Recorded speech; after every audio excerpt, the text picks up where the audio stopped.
Okay.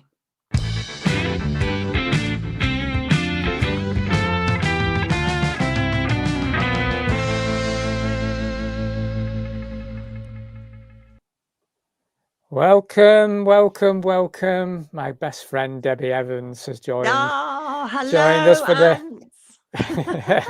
for the banter session on our Friday at 1:00, and we've got a number of things to talk about. We have again, always. There's always something to start off with, there, isn't there? Oh, Debbie, it's funny, because I only have to jump on Twitter just to get material. I only have to jump on like for a day, and I go, we could talk about that. We could talk about that because the whole world's insane. So, and then I know that you want to talk about the Royals. I know you've been wanted to talk about the Royals. So, the Royals. What I mean, with everything else going on in the news, we're all being told, look at the then Prince Andrew, and look at Harry, and look at this, and look at that. And I've been doing, people that have watched me before know that I've always been quite interested in what the royal family are up to. Wink, wink. Because they are honestly, it is grim. There are so many facts that I have found out about the royal family since I've been studying them. It's insane. But you know what? With this recent Andrew Mountbatten Windsor stuff and Sarah Ferguson stuff, I mean, honestly, it's like wall to wall, and then the whole Epstein thing. And I know that there's much more to come. However, and like I've said before, I know that they're both vile. I get that. But I think it's double standards. Number one, right? Sarah Ferguson, she was absolutely berated for selling access to Prince Andrew. She was, for goodness, how many thousands of pounds or hundreds of thousands of pounds, she was selling access to her then husband. And she was absolutely slated for it. And yet, I do hope King Charles is watching this. King Charles, if anybody can send it to King Charles, do send it to King Charles. Hello, sausage fingers. How are you doing? Hello. Because, yes, you, King Charles, you were the one that allowed your wife's sister's son, Ben Elliot, this is Annabelle Elliot, Camilla's sister, Ben Elliot, to sell access to him. So this is Sir Ben Elliot, Sir Ben Elliot. He's not been stripped of any titles, and yet he sold access to his uncle by marriage. That's one double standard. This was the guy that had a concierge service who could organise anything for anybody. Sir Ben Elliot, Eton.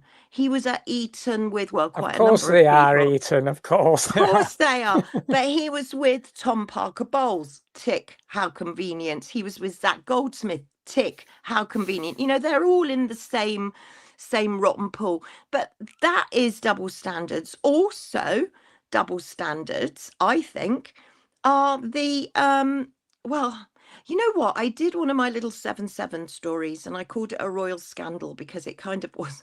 It was a royal scandal because it's all double standards. The royal family as a whole are, well, I mean, look at them. They're surrounded by paedophiles. So Lawrence van der Post, he's not lost his knighthood, even though he's dead.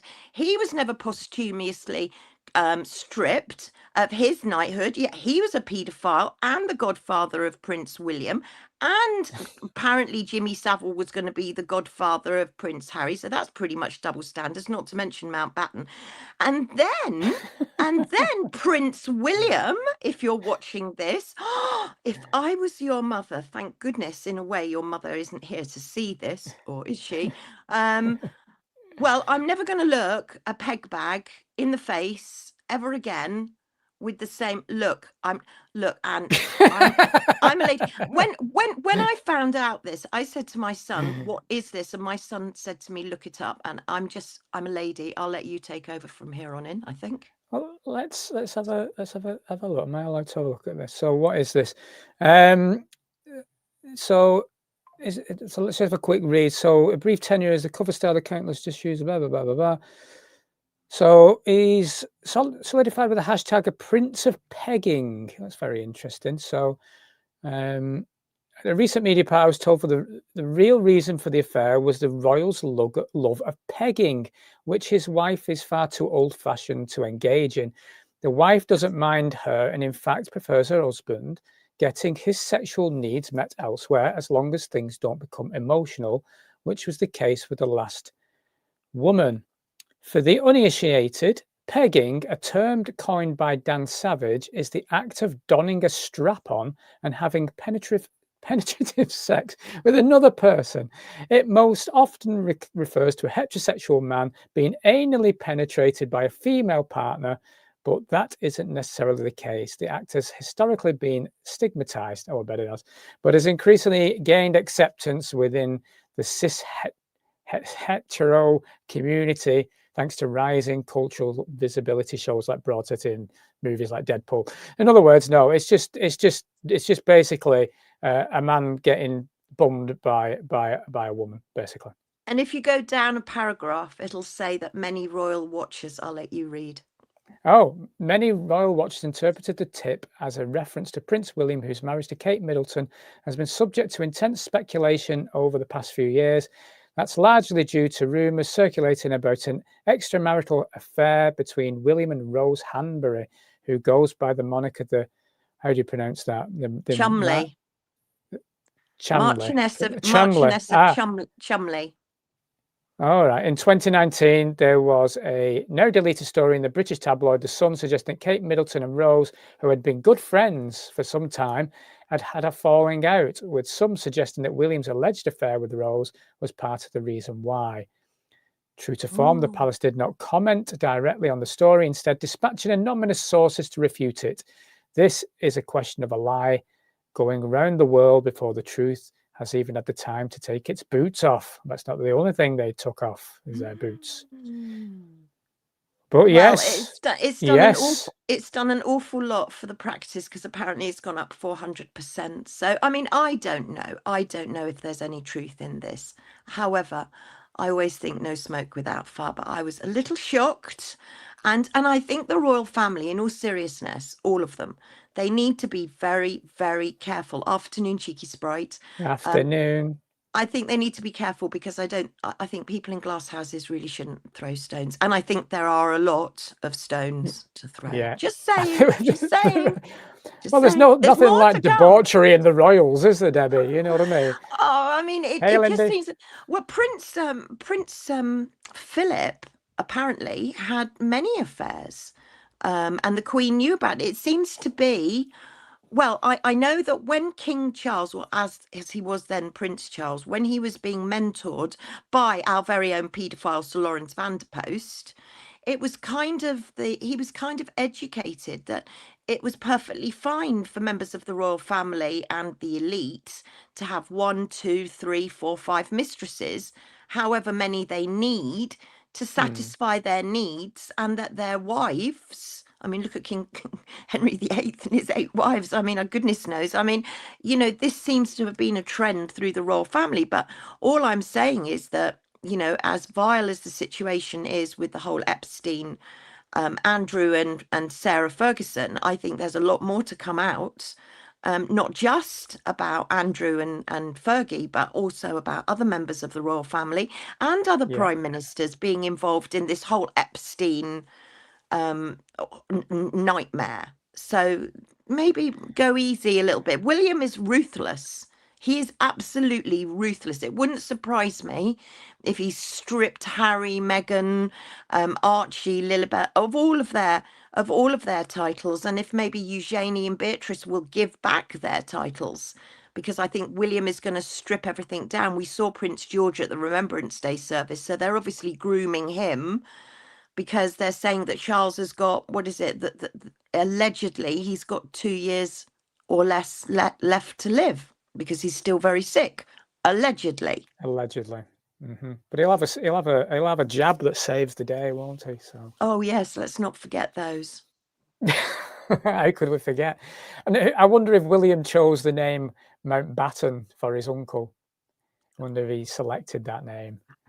Do you know what? I was surprised that Andrew took that name on, actually, given so much salacious gossip and stories, which are pretty much known now, I think, with regards to Mountbatten, that he seemed to have a penchant for young boys.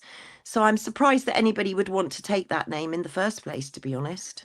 It's almost a bit of ridicule, isn't it? Sort of in your face. in Your face. I've never been a fan of the Royals, me, Debbie. I'll be totally honest with you. No. I could never understand it. So, and I know there's many people that are, but I'm hoping that more people start seeing through the utter nonsense and bullshit that carries with that bloodline. They're not even the true Royals anyway. When you think, no, they're not. No, they're not. It's crazy. It's crazy. But yeah, continuing this week. I know you've not looked into it so much this week, but I found it quite funny, because speaking of our British institution and the pride and that we should have for our British institution, the BBC's had a bit of flack this week, which is such a shame. Now, I'm no fan of Trump. I'm far from a fan of Trump, in fact, but he does make me laugh. I must admit, he does. It's quite comical. As Joe Biden, for me, used to make me laugh as well. It's just a Punch and Judy show, really. But it is funny. And have you seen the clip? I think they did a panorama thing, an edit. Have you seen that? No, I haven't. I haven't really been following the Trump BBC. So do educate me, please. All right, let me share this, and then you can watch it, because I found it quite funny. So let's put you on there and bring that up. So this is the edit that the BBC did side by side. Down to the Capitol, and I'll be there with you. And we fight. We fight like hell. We're going to walk down to the Capitol,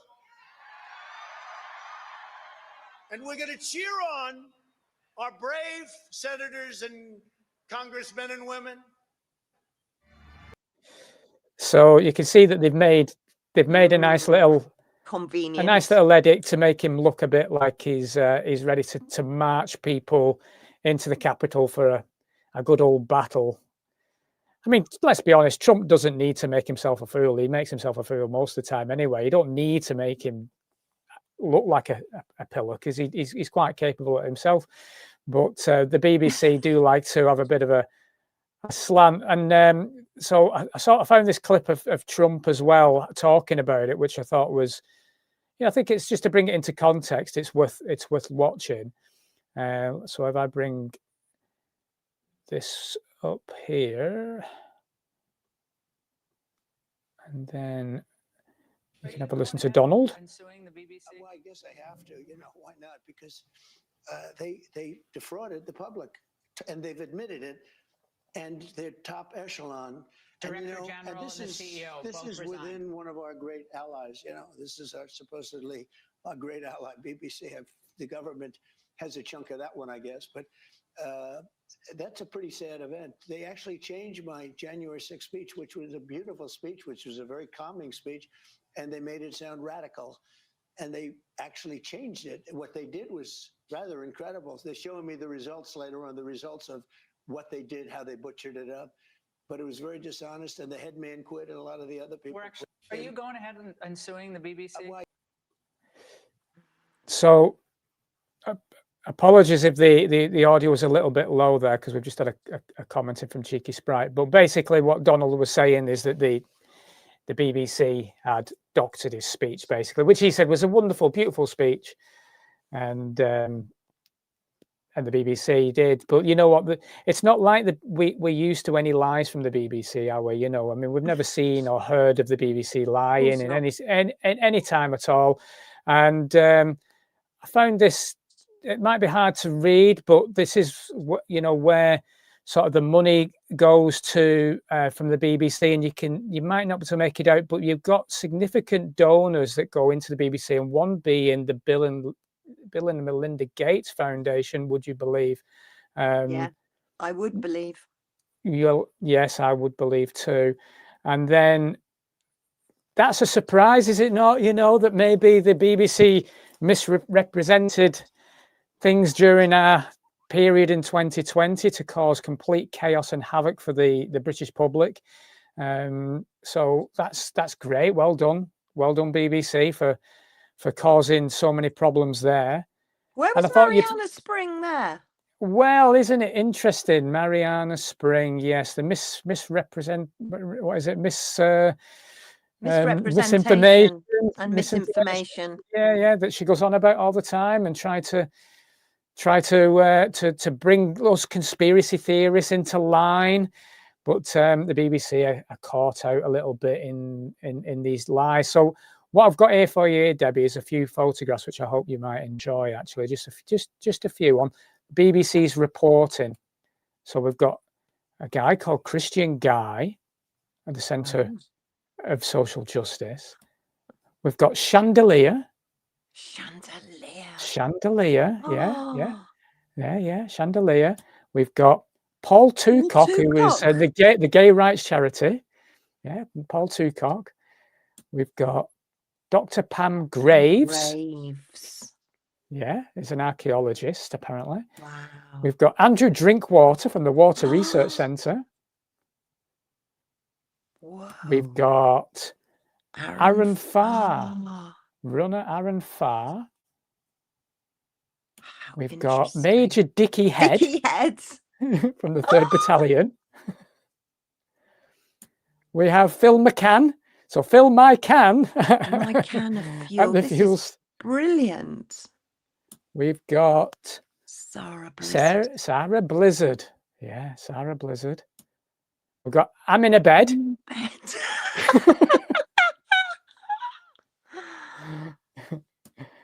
And we've got PC Rob Banks. And who could forget this great bit of Jeremy Bowen. There he is, fighting away in the war, in that dangerous situation where some woman's just stood in the background with a bag. So honestly, that's brilliant. And you know what? There's another one to add to this, because the MHRA Chief Scientific and Technology Officer, he hasn't got he's not got a revolving door at all, but he works for a company called Phaser, and one of the directors of Phaser, or managing it's one of the directors of Phaser, is called Illuminati. Give over. In plain, honestly, he's called Illuminati. Wow. Go back to my Words in Edgeways YouTube on the MHRA and you'll see it. You cannot. It's in plain sight, isn't it? In plain sight. It totally is. They do show you. They do show you. No, you can't, Lindsay. You cannot make it up. You really can't. It's literally bonkers, isn't it? Yeah. It's literally bonkers. So I think that'll be interesting to see where that goes. Obviously, he's threatened to sue, and the BBC have had a couple of resignations, high-profile resignations. Tim Davie, would that be? Yeah. Yeah. Well, you know what? And it's not like they hide anything. Who was the recent newscaster that was a paedophile? Well, no, he was a paedophile, but he had child photographs, didn't he? Apparently, and it's Hugh Edwards. Hugh Edwards, yeah. So it's not like these things are not recent, you know. I mean, we know the Jimmy Savile thing. We know Schofield as well. Yeah. I've got Gordon the Gopher lying around here somewhere. He's escaped Schofield. So the Gopher. I mean, it seems to be the more that you look at, whether it's the BBC, whether it's the royal family, wherever it is. You know, you've got paedophiles that literally everywhere. And the BBC, you know, I don't know about anybody else watching, but maybe people won't be paying their license fee now. I think there's been a huge reduction in people watching the BBC. I know that some alt media platforms are saying, oh, you know, this is brilliant for us because more people are watching us now than the likes of the BBC and Sky. And, you know, it comes back not just to the BBC, but it comes back to mainstream media, full stop. And also the broadsheets. You know, nobody was more frustrated than me when I kept telling my mum to be very careful when it came to the you know what, and she didn't listen to me and she went ahead. But only now is she starting to see what I saw, and because it was in the Telegraph. And if it's in the Telegraph, then it's perfectly fine, right? But this is where it's misled us, and I worry too about sometimes with now the alt media, some alt, not all obviously, but some alt media, you know, where are they going with this information, and where are they being paid, and who's paying paid them, because so many more people are watching them. I mean, you know, for us, and we've only got like little channels, and we're not in your face, as it were, and we don't have any skin in the game at all. But you know, you have to look at, well, who is there out there to trust? Because I mean, we've got BBC Vilify, BBC Verify, aka BBC Verify, and Marianne Spring is sprung off to where precisely? I don't know. Yeah, where is she? We should invite her on our Friday 1 o'clock for a conversation. We should invite her on for a little chat. I'd love to. I've got loads to ask her about. I mean, seriously, the misinformation that's going on. I've got tons to ask her. In all seriousness, I've invited her, or so many times I've lost track. I genuinely want to speak to her, and I've always said, you know, I'm not here to throw custard pies. I'm here to have a debate, and I'm here to ask her questions, serious questions, and I would like her to go and verify what they are. For example, the WEF and the WHO say 1 in 4 people will get cancer in their lifetime. So why does the NHS say 1 in 2? Can you please go and verify that, Mariana? Because somebody's telling porcupines. And if you're reporting that 1 in 2 get cancer in their lifetimes, you're following a statistic that's probably not true. So please, will you go and verify your own information? I'd like to ask her, why did Building 7 stand behind them while they were announcing that it had gone down? Quite. Going back to 9/11. Yeah. And so that one, please, Mariana. Yeah. There's an awful lot. And yet she only seems to want to talk to people that she feels that she can expose as telling lies when people aren't. But she doesn't want to speak to the people that have got genuine questions like us. And I've got genuine questions. And I'm sure many people out there have got genuine questions that they would like to pose to her. I'd like nothing more than to do a live and get the public to you know, chip in with their questions too. Yeah, come on, Mariana. We'll have a chat with you. No problem at all. You know, we've no agenda.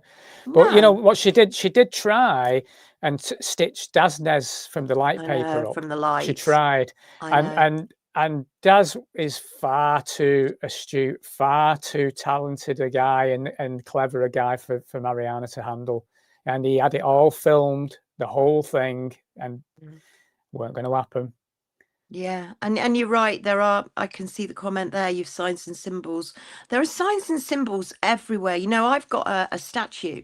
It's a wooden statue just behind me, and loads of people on my YouTube asked me what it was. And so the other night I pulled it out and showed everybody, because it's a wooden statue of what I felt were human forms embracing and unity together.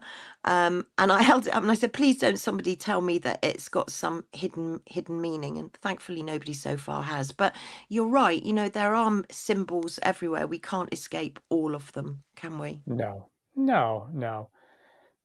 And so you also have a mask which symbolizes the false ID of the Matrix, which is your name, Job, national. Yeah, I've also got the mask from They Live as well, which is one of my favorite films of all time. But you know, those masks are there on purpose. So, but yeah, controlled demolition was legit, and now can be used as a metaphor for many things. And we're seeing it all the time. You know, with digital ID rollout, we're going to see more and more of those kind of problem reaction solution things, which we know 9/11 was all about. You know, to go to Iraq, to bring in the Patriot Act and things like that.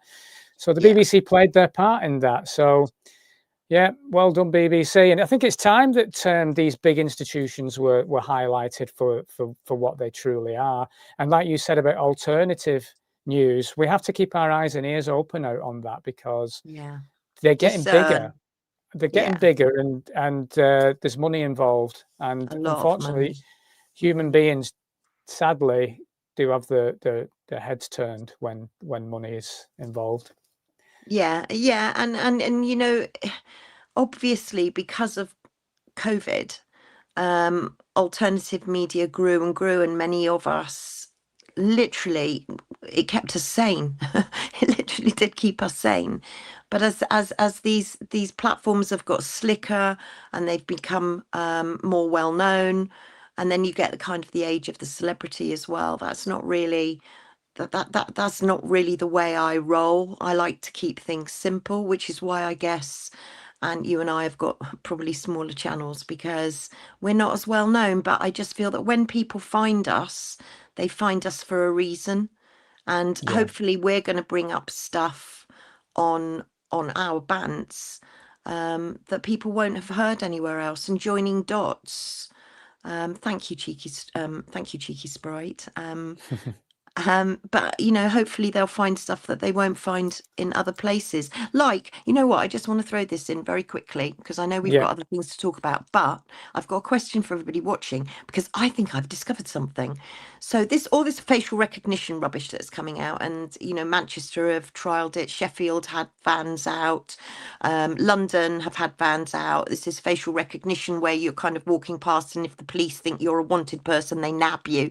And then they use other reasons like, oh, we're going to put it in crowds and football matches and concerts because if there are any dangerous people in the crowd, then we can isolate them quickly. So they're using all this facial recognition. Well, I object to it. I don't want to be facially recognized.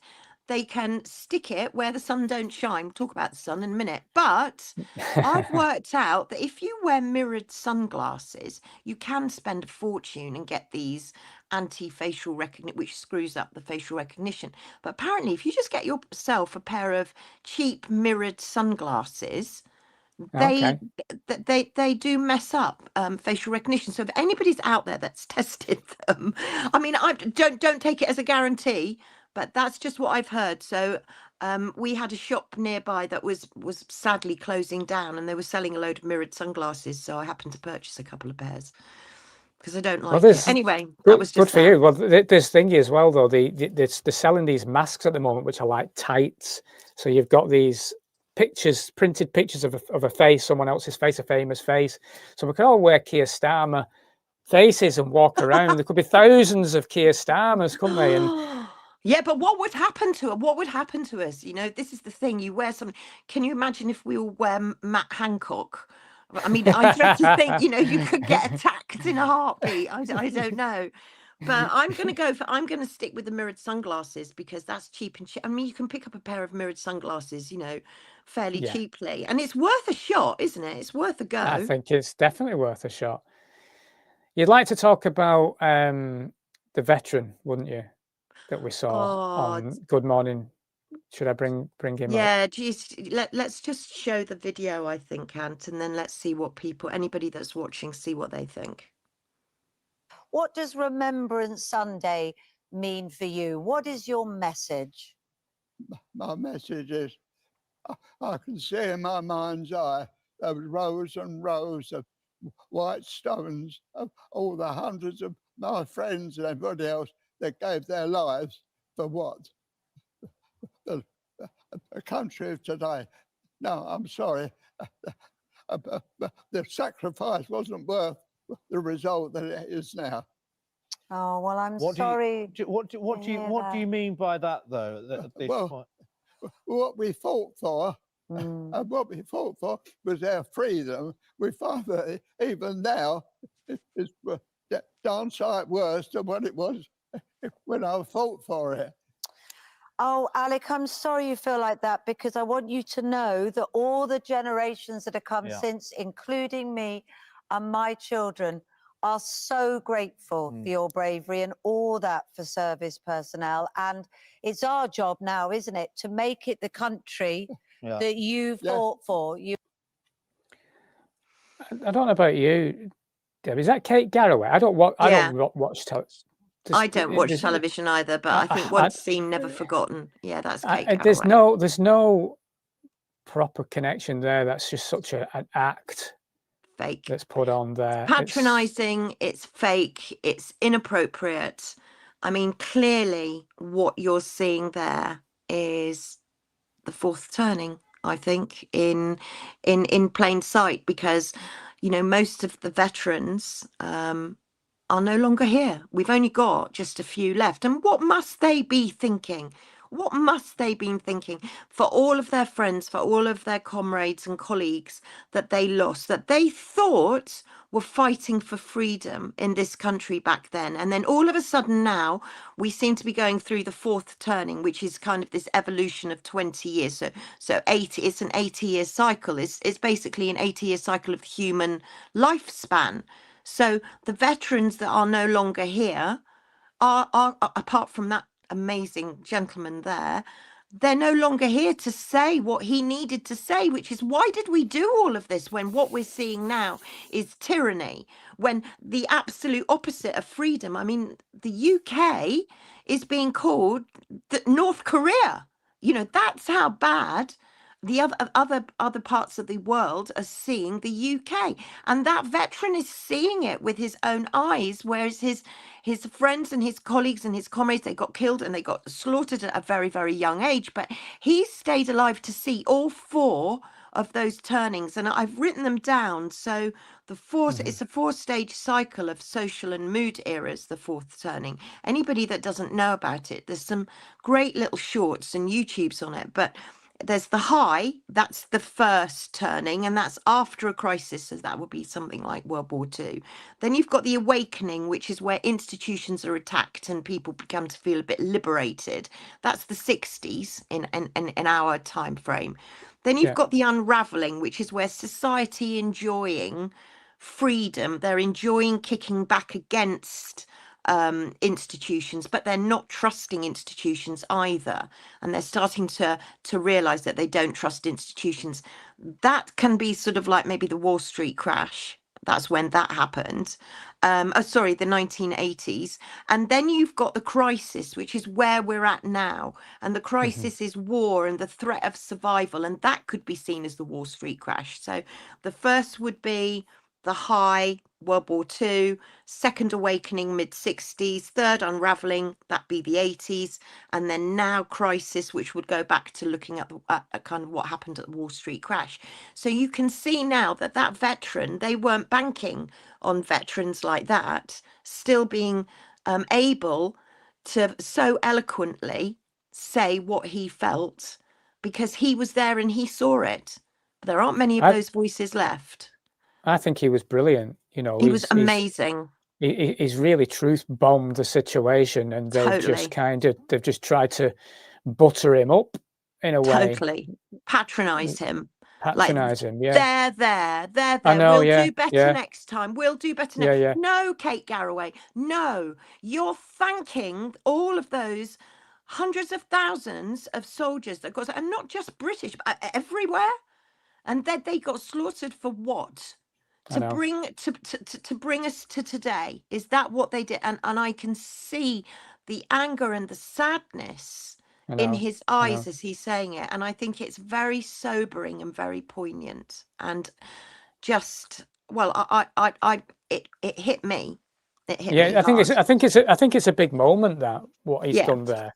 I do. You know, it's a very powerful moment, because we are in tyranny. Yes. We are in tyranny, and the fact that he can see that, because a lot of the older generation, tend to look at the BBC, read the mainstream news headlines, and see the world through those lenses. But he sees what's happening, doesn't he? Clearly? Totally. And he's exposed that on television, and I don't think it's been used enough. That was a big moment. That. Yeah, it really is a big moment, because imagine hypothetically that we had another 10,000 of those veterans. What would they be saying now? What did they fight for? What did their friends and families fight for back then? Did they fight to see what we're seeing now in 2025, which is total totalitarianism, tyranny, and slavery? And it's only going to get worse. You know, people say to me, oh, but if we do this, it's going to get better. And I keep saying, look, things aren't going to get any better anytime soon. What we have to do is mitigate what is going to happen. So if there's a juggernaut coming down the motorway, stand out of its way. Don't sit in the middle of the road waiting to be run over, because we have to mitigate for what is going to happen when that juggernaut comes. And that gentleman, that amazing veteran, he's seen it in all 4 turnings. He saw it right from the beginning, and he's seen the way that it's evolved. He's seen what we have done to ourselves, the freedom that he fought for. What has that resulted in? Slavery. It's quite terrifying, really. You know, that they will, because they keep going on about conscription, don't they, as well? So they're trying to get the youngsters in this country patriotic again, and get them in a position where potentially they would potentially go into battle. How are they going to get them patriotic when every time you see a George flag or a Union flag put up, then the council come and rip it back they down rip again? it back down. I mean, hello, you know, we're saying, oh, you know, isn't the UK a fantastic place? Isn't, oh, be patriotic, fight for your country, blah, blah, blah. Oh, but we can't have a flag. We cannot have an English or a Union flag or a Union Jack up. Absolutely not. So we mustn't be patriotic. It's selective programming, and it's selective patriotism, in my opinion. It is. It is. No, it is. But they can engineer things, can't they, to get youngsters to become tribal. You know, so they would, like they're using digital ID, the potential of digital ID were the migration. So they're engineering the migration thing. And we know this has been engineered over many years, and the culture of this country is radically changing, as it is in many Western countries as well. But they can weaponize that as well to radicalize young Brits. They've as well, weaponized to have anger. Yeah. Your phone has become a weapon. They've weaponized health. The NHS, in my opinion, has been militarized and weaponized. They've weaponized your own stuff. They've made you weaponize your, yes, psychology-free American. Psychology is their weapon. It absolutely is. And fear. You know, using fear, but this control, these spies in your pocket, that's what you've got. You've got a spy in your pocket, and they're going to now integrate that spy in your pocket. I mean, come on, face it.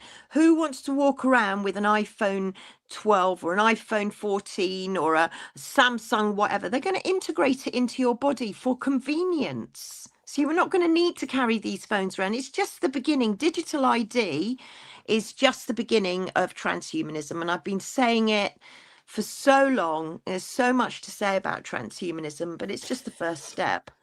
Well, we could do a full episode, and we know that, on transhumanism alone. And then we could also talk about the infrastructures that are being put into place since 2020, since the first lockdown, when they started putting these towers up here, there, and everywhere. The Agenda 2030, the cycle lanes that all of a sudden just appeared, you know, when everyone's locked up in their houses, and you know, with the 15-minute city infrastructures were starting to be built, and you know, and we're already seeing potential checkout points, and you know, the facial recognition cameras, like you mentioned, and things like that. All of these things are being put up in our own local areas now. They're already being put up. We've got screens. So my nearest city in Cornwall is Truro. So we've got screens, giant, like 8-foot screens, I think they are. And you can charge your phone up. How convenient. You can see adverts for the local deals and bargains in Truro. How convenient. But it's spying you, tracking you, surveying you, watching what you do. I mean, this is all. I mean, I reported the other day on, have you seen, I think it's in Luton, Tesco's, I might be wrong, but have you seen these airport-like scanner security things where you have to weigh your trolley and weigh your basket? I mean, and they're saying, oh, you know, this is to prevent shoplifting, blah, blah. Is it heck to prevent shoplifting? Is it? I mean, they're trying to get the public to do the police's job anyway, but it's about rationing. It's about saying, oh, you're not allowed, sorry, your BMI is too high. You're not allowed that chocolate cake. Oh, sorry, you've got asthma, you're not allowed to vape. Oh, sorry, you know, whatever it is, you're going to be supervised, and things are going to be allowed. You're going to be allowed things. This is all going to be the Chinese social credit stuff coming in. So, but it's coming in by stealth. You know, you walk around. I was watching the other day a very interesting video about these facial recognition cameras, and there's different types of facial recognition, but they've got them outside Scotland Yard, you know, and they've got them everywhere, and you don't know, because if they're fixed, that it's not like being in a van where they've got to announce that they've now got facial recognition cameras in the middle of your high street, but it's all around us. I think we are second most surveyed country in the world after China, I think, or at least the second most in the Western realm, I think. And that every single day, I think it's 1 camera per 4 of us. It's absolutely, we've just got to say no to all of things. That's why I'm walking around constantly bumping into lampposts, because I'm wearing mirrored sunglasses. Well, even in my sort of local areas, I've seen some reports. I'm gonna try and get out there actually and do a film on it, Debbie, because there's quite dystopian, like in Salford and Manchester, which are literally on my doorstep, if you like. They're only 20-minute drive from where I am. You can see the smart city infrastructures in place. They're building these high-rise apartment flats, getting ready to populate them. A lot of the green belt areas around here, the rural areas, are being built on now. So you can imagine the plan of shifting people out of the farmland areas, and so they want that themselves. So you kind of see where they're going with all of this. And I don't know if the general public can see it though. And I think that's going to be part of the digital ID is very, very important, obviously, because we know that's a bridge into the gateway into them controlling our daily existence, if you like, through a social crediting and the banking and things like that.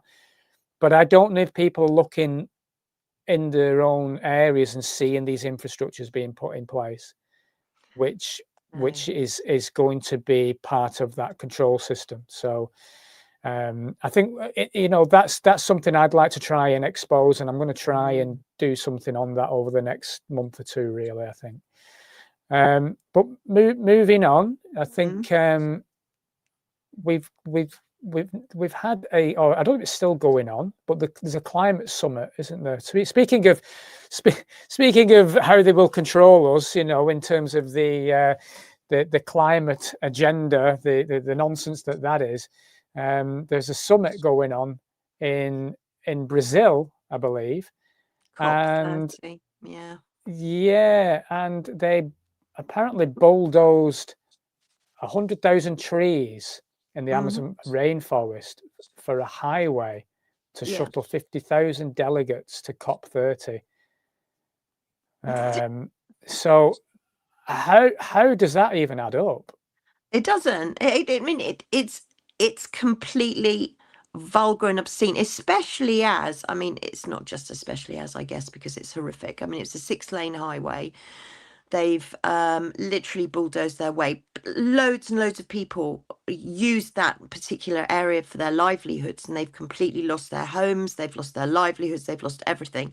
And the irony of it is, and here we go again, you see, with double standards, right back to the beginning of the royal family, sustainability, climate change. And the one thing that the then Prince Charles wanted was save the Amazon rainforests. So COP30 is being held in the middle of the rainforest. So he sent his son, Prince William, who apparently Keir Starmer was glued to, wonder why. So they sent Prince William over. And of course, Brazil, it's quite significant because Prince William doesn't really have a spiritual bone in his body and has said so. And yet he's pictured in front of Christ the Redeemer. And then you've got the then Prince Charles. Brazil is the location where the Saviour of the World statue is. And that's the statue of Prince Charles as he was then. And it is his face. People don't believe me when they zoom in, but it is his face. And he's got giant wings and he's standing in a loincloth on a hill of skulls with a crucifix. Right. And it's called Saviour of the World. And, for those people that don't think, oh, well, it's just a gimmick. No, it was commissioned The artist is now, the sculptor is now dead, but Maurice Bentes, I think his name was, he died very soon after.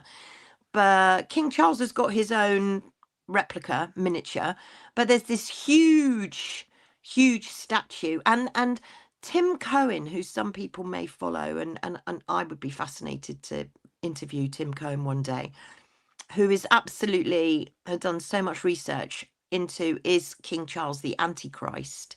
He says that there's a third statue of the Savior of the world, even bigger. I can't remember how big he said it was, but it was the same dimensions that were mentioned in the Bible. And that one apparently is waiting to be placed in the third temple. Just saying, I'm just repeating what Tim Cohen said before everybody throws custard pies at me.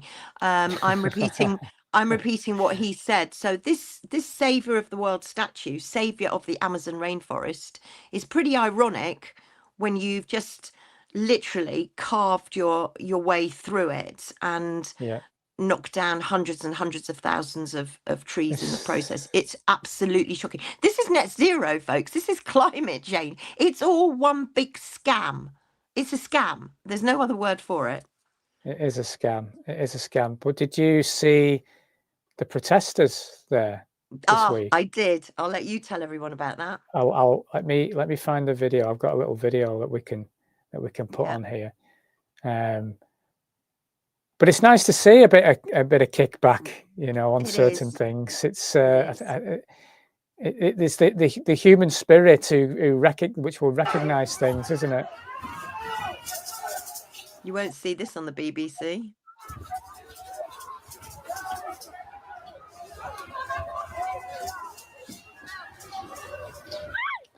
I love the fact they're in their indigenous clothing as well. I love it's wonderful.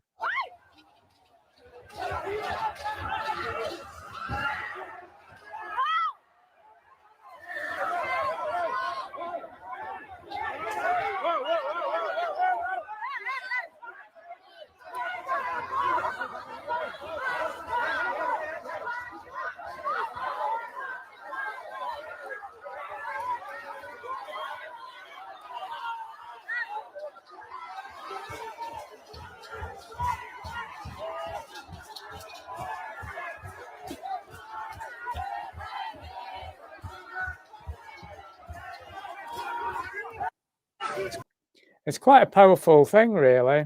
Very seeing powerful. the indigenous people of the Amazon fighting back. I think that's it's their livelihoods that have been destroyed. Their traditions, their cultures, their families, their homes, their communities. They've all been ripped apart. So I mean, imagine someone comes into your village, which of course that is exactly what's happening to us now. And they just invade it and they rip it open and take and it's gone. How would we feel, and how do people feel in the UK? Because this is it's obviously we don't live in the Amazon rainforest, but we're having our communities ripped apart by so much immigration and so much differences of people moving into our own cultures and our own areas and bringing their own cultures and not respecting ours. And those people that were indigenous to the Amazon, that's all they know. That's all they know. Where are they meant to go? Where are they going to go? To a city, to a smart city? Is that the idea? Get rid of their culture. Ethnocide, I think it's called, when you actually destroy someone's culture. It's shocking, very powerful. Good for them. Very powerful. Absolutely. Absolutely. So, Debbie, apparently you can order sunlight. Yes. I didn't know you could order sunlight at night time. I didn't realise that was, no, I didn't think they could do the, change weather and. Yeah, they can. They can do these amazing things. I'm waiting for the petition from all of the nocturnal animals. Actually, the animals that live at nighttime. There's a lot that goes on in the UK at nighttime. By the way, maybe next week we'll talk about what goes on when we're all asleep. What goes on in the cities when we're all asleep. Amazon has 2,500 species of insects. Would not like to be there. No, exactly. But also not just. insects, but imagine all the indigenous wildlife that has been absolutely wrecked through all of that as well. Insects include, you know, the ecosystem has just been completely Just and for utterly, summit. destroyed. But no, And about climate agenda as well, about climate climate change. agenda. But hey, don't worry, because you know what we're going to do is we're going to harness the power of the sun. And so I know, because I've looked it up, that the sun has 24 trillion times more energy than the earth needs. And this is a company that is now going to harness the sun, called Reflect Orbital. Well, I'll let you carry on. Reflect Orbital, I think it's called. Okay, let's see. No way. Reflect Orbital is a startup that's planning to launch satellites equipped with mirrors to reflect sunlight from space to targeted locations on Earth. Users would use an app to enter their GPS coordinates, then the satellites will redirect sunlight to that specified location. While ordering sunlight for a late-night party sounds undeniably cool, the main goal is to boost solar farm energy generation at night. This could significantly reduce electricity costs, lowering expenses in manufacturing, food production, etc. However, there are concerns it could disrupt Earth's natural cycles, leading to unintended consequences. The company admits there's still much work to do to perfect the technology, but they're keen to begin sunlight deliveries by late 2025. This company can sell you sunlight at night. Bonkers. Mad. It's totally mad. Bonkers. I mean, honestly, first I hear that the UK government are going to dim the sun. Then I hear that the UK government are going to make all houses have solar panels, starting off with all new builds are going to have solar panels if they're dimming the sun. But hey, we don't need to worry about any of that, because we can just switch it on and switch it off as and when we choose, because we're going to launch thousands and thousands of mirrors into space. This is complete insanity. But you know what the terrifying thing is that people actually believe this. I mean, I dread to think what the farmers might think of it, and seasonal workers and night workers and goodness knows what, and what it will do to our circadian clocks. But people are embracing this. They're saying, yeah, we can just switch sunlight on whenever we want.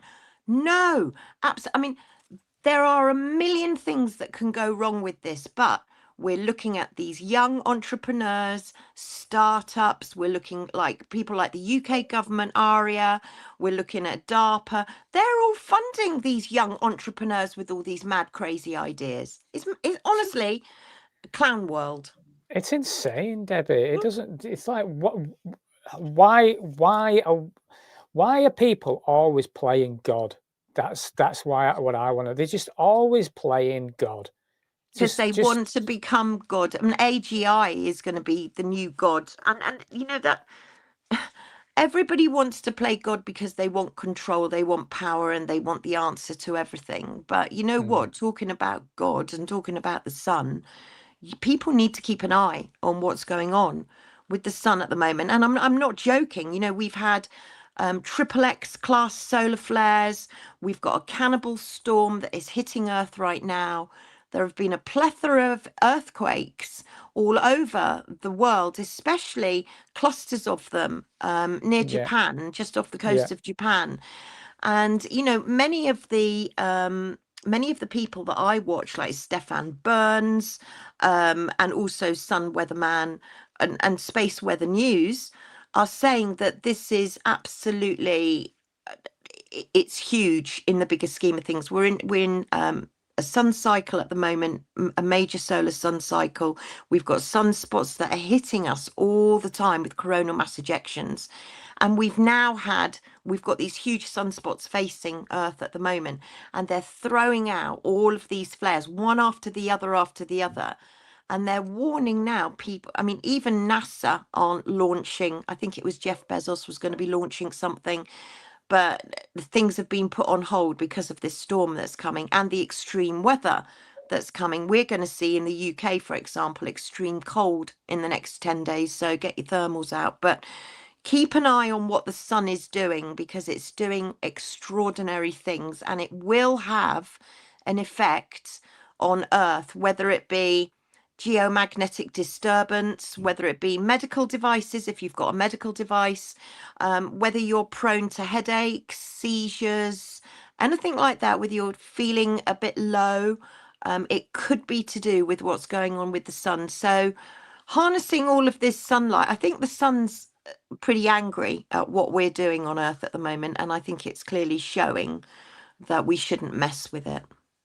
It's also a very good excuse to have a huge sort of cyber Project Bluebeam. meltdown, well, all sorts. But I mean, if they were going to wipe out infrastructures digitally to rebuild a new, a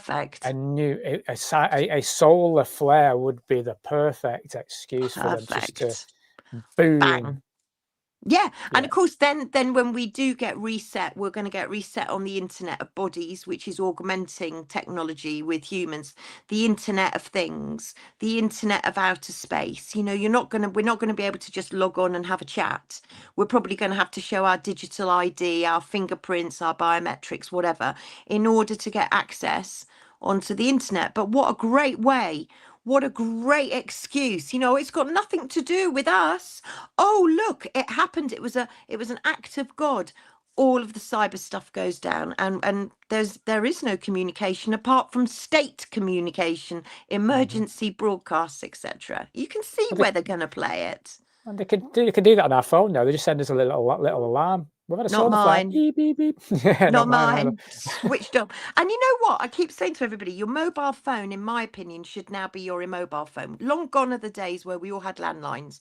And if I went out as a teenager, my mum would say to me, where are you going? Who are you going to be with? What time are you going to get back?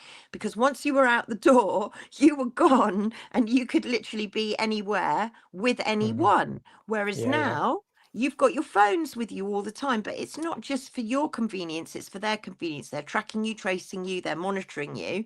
Pay in cash, make your mobile phone immobile. Pretend it's a landline. Leave it at home. It's great, you know, you go out shopping and you haven't got texts or emails coming in, nobody's phoning you, interrupting you. It's perfect. Just leave your phone at home and stay under the radar with your mirrored sunglasses. We had a digital detox the other day. I think it was the 11th of November where they were trying to do a bit of a digital detox through the country. So me and my missus did it, you know, because we work very much online. That's my job, is very much online with the clients I have. And it was lovely. It was a lovely day. The day went slower. We had a morning where we had our cups of coffee in the morning, where normally we're flicking through social media. We talked, so that was nice, and my actual being was so much better at the end of the night. I think I slept better as well. Just not doom scrolling, and you didn't have the noise, so it was lovely.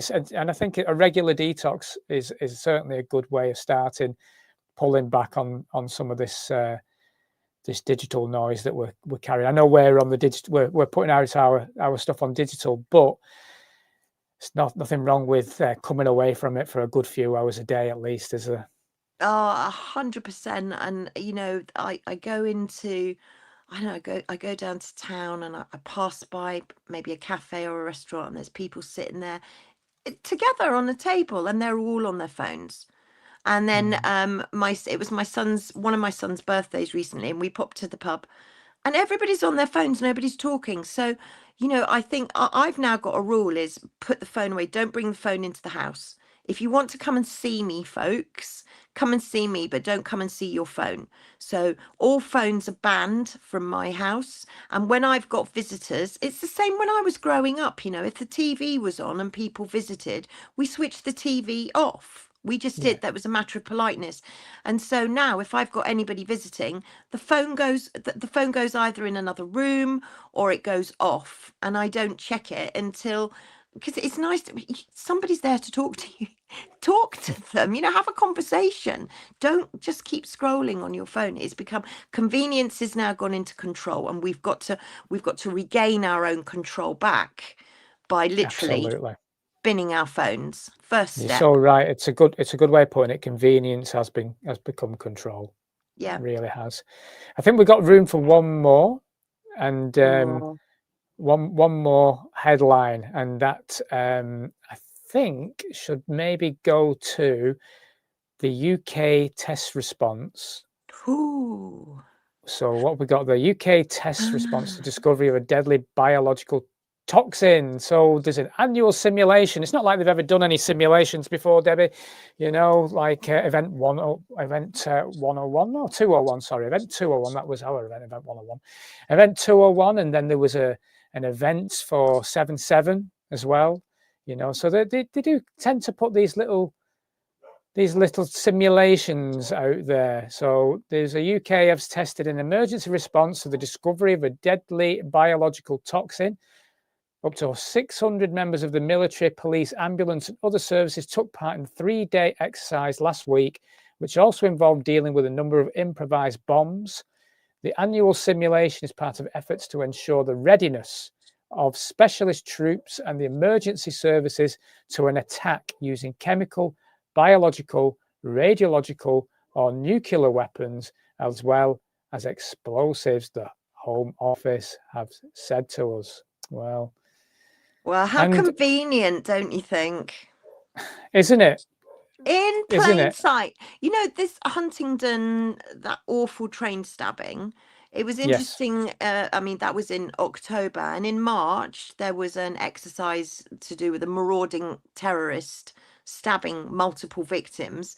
The London Ambulance Service reported about it in March. And these exercises conveniently seem to come up just before an event. You know, you think about one of the last ones, the Skripal's Novichok, where Dame Sally Davis, the chief medical officer, told everybody it was so dangerous, just wipe your hands with a baby wipe. And it was funny because Ben Wallace was taken to the scene, and there was a park bench he was taken to in hazmat unit, the whole lot. And he was taken there, and there was a bloke sitting on the park bench, and underneath was a bottle of Novichok.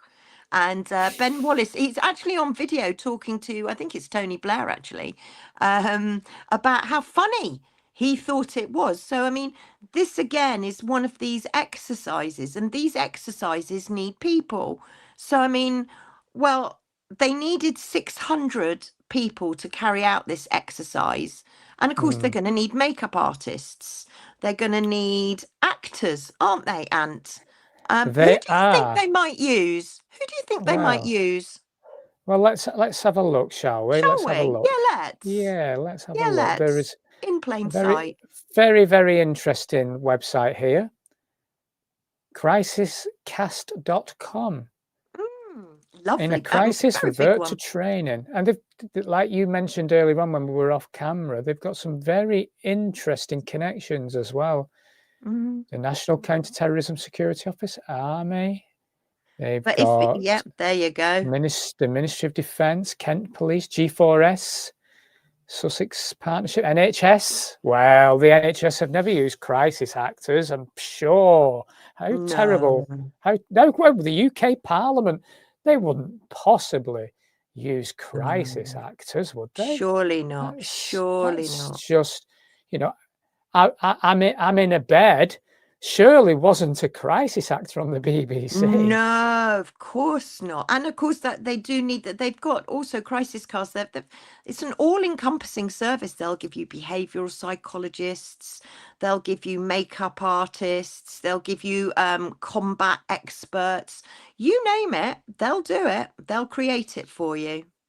It's quite unbelievable. Well, it's not unbelievable, but emergency services. Yeah, have a look at it.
You might want to go also to the top video, which is where they explain a bit about what they do and how they do it. But I mean, it's, yeah, this lady here, she doesn't talk for long, I don't think.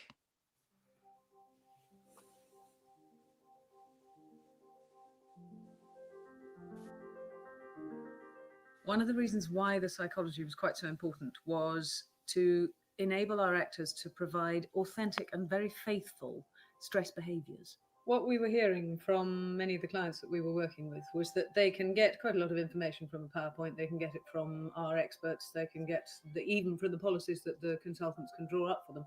What we were hearing was that they needed a way of embedding that information. So you can be with your fancy man. So we brought in psychologically prepared actors who could give them more or less exactly what they were going to go through in the situations that we were talking about. So the psychologist would brief every single actor on what their responses would be, what they were likely to do in various branching possibilities. So it depends how your operative reacts. If your operative goes one way, then the actor will come back at you with whatever it was the actual person in the situation would do. This provides invaluable embedding of your learning. When you come across it in a real life situation, you're not going back to which page in the manual was that, where am I at in the policy? You've done it. The crash happened on the M6 northbound. We're doing some training with people who were. You know what, Debbie? I wonder if Mariana Spring has any connections to some of the actors. I'm sure she has, but it just goes to show, you know, it's in plain sight. So you don't know, well, you know, it comes back full circle to what you were talking about, Ant, with the BBC. You don't know what you're watching. You could be just watching what they're calling a real life casualty episode. Who films Casualty? Who's filming the crisis actors? You know, this is all part and parcel of the same psyop, in my opinion. You know, the thing is, as well, is we see things on social media. This is where the lines get so blurred. So we see things on social media and they're filmed by the phones and things like that. A lot of the time, just picking up on social media, unless you're there, how do you fully know what's real anymore? And AI is so good as well these days. It's so difficult. Things are just blurring all the time, and we really need to have discernment. Yeah, because we know they use crisis, chaos, because order comes out of chaos. So we know they're going to create chaos, and if they can create chaos through our social media channels and through our TV screens, which they've done forever, and people then accept the latest legislation to protect themselves. Yes, Mr. Government, please save me from these crisis actors. Yeah, exactly. In plain sight. In plain sight, yeah. Can't make it up. What a world, Debbie. What a world. And there's so much more, and so much more to talk about too. I know. Till next week, though, eh? Till next week, for sure. I'll be looking forward to it. And if you're watching, please do tell everybody that we're here. And because we might actually cover subjects that you may not have heard of in even alternative media. There'll be some exclusive. Oh, there's an exclusive next week. Oh, I'm looking forward to an exclusive. Don't tell me. Just tell me on the day. Tell me on the day. Tell you on the day. I will. But thank you for everyone that's come and watched and joined in on the chat as well. Really appreciate it. And hopefully we'll see you next week. Thanks, Debbie. Thank you, and lots of love to everyone. Bye-bye. God bless. Lots of love. Lots of love.